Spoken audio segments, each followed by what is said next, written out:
L'Écriture nous présente les Philistins, plus que n'importe quel autre peuple, comme des incirconcis. Et c'est cette appellation qui va nous fournir la clé de tout le problème. Nous savons d'après le Nouveau Testament quel est le sens spirituel de la circoncision. Jetons-y un coup d'œil, Colossiens 2, 9, 13. C'est en lui que vous avez été circoncis, de la circoncision de Christ qui consiste dans le dépouillement du corps de la chair. Qu'est-ce que la circoncision de Christ spirituellement?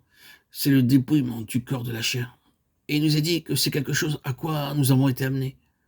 Nous avons été amenés à la circoncision de Christ, c'est-à-dire au dépouillement du corps de la chair, et la chose a été représentée figurativement par notre baptême. La parole nous dit que lorsque nous avons été baptisés, ayant été ensevelis avec lui par le baptême, nous sommes entrés dans la circoncision de Christ. Notre baptême n'est autre qu'une déclaration en vertu de laquelle nous avons été, en ce qui concerne le corps de la chair, mis de côté, éliminés par la mort de Christ et sa mise au tombeau. Voilà ce qu'est la circoncision, interprétée spirituellement. Voilà le sens de ce symbole que nous retrouvons partout dans l'Écriture. Il n'a jamais été dans la pensée de Dieu qu'il demeura un acte purement extérieur et objectif. À l'arrière-plan de tout, il y a un principe spirituel. Et le principe spirituel qui se trouve derrière la circoncision historique, c'est précisément cela, le dépouillement du corps de la chair. Les Philistins donc sont appelés des incirconcis. Et cette incirconcision, c'est la chair non crucifiée. Le corps de la chair qui n'a pas été dépouillé, la chair, le principe charnel, l'homme naturel se montrant tel qu'il est et mettant la main sur les choses de l'esprit. Voilà les Philistins. Quand on arrive à ce point-là, on ne tarde pas à voir surgir des anomalies qui sont de vraies monstruosités. Dans la page d'histoire qui est sous nos yeux, les Philistins ne nous sont pas plutôt présentés que nous voyons apparaître Goliath de Gath, un des fils d'une famille de géants.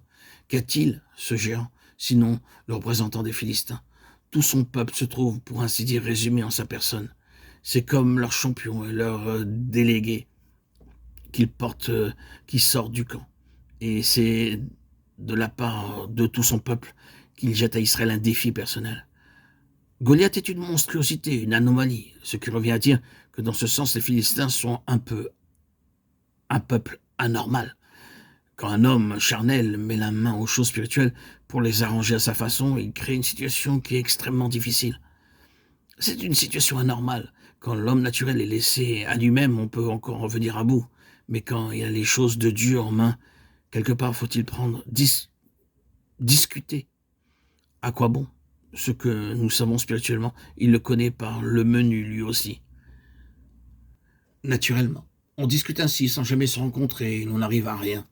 Oh, combien de personnes qui possèdent toute la doctrine chrétienne, tous les principes qui s'y rattachent, à qui l'on n'a plus rien à apprendre, mais qui sont aussi charnels qu'il est possible de l'être, impossible de leur faire accepter quoi que ce soit.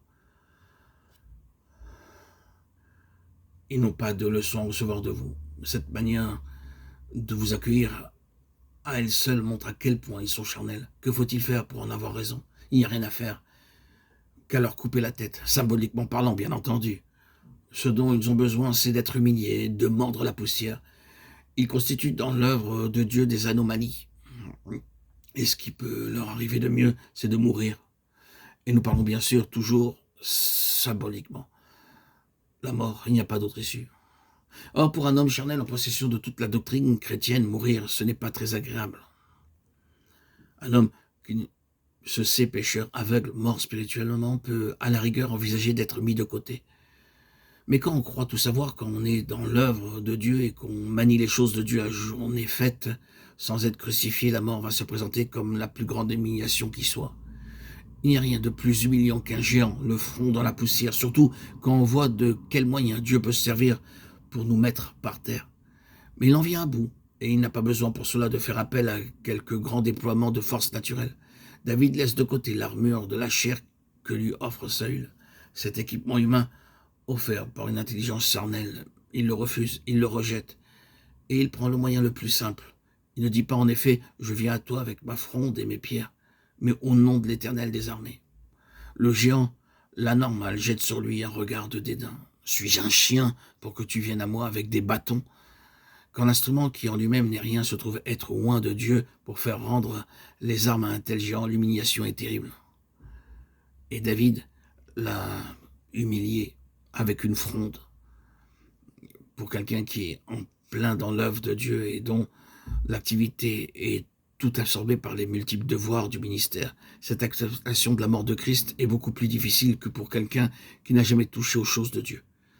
Et c'est cela précisément que représentaient les Philistins, les incirconcis.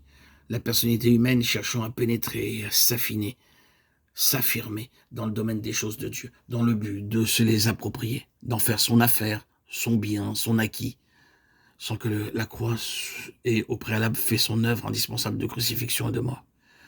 C'est l'homme naturel, faisant main basse sur les choses de Dieu, sur les principes qui gouvernent son activité, l'homme charnel à l'affût des secrets spirituels dont il pourrait tirer parti. Son but, être quelqu'un, paraître ou en imposer. Au point de vue pratique, cette incirconcision apparaît sur une quantité de points. Dieu les mettra en lumière pour chacun de nous si nous nous laissons enseigner par lui.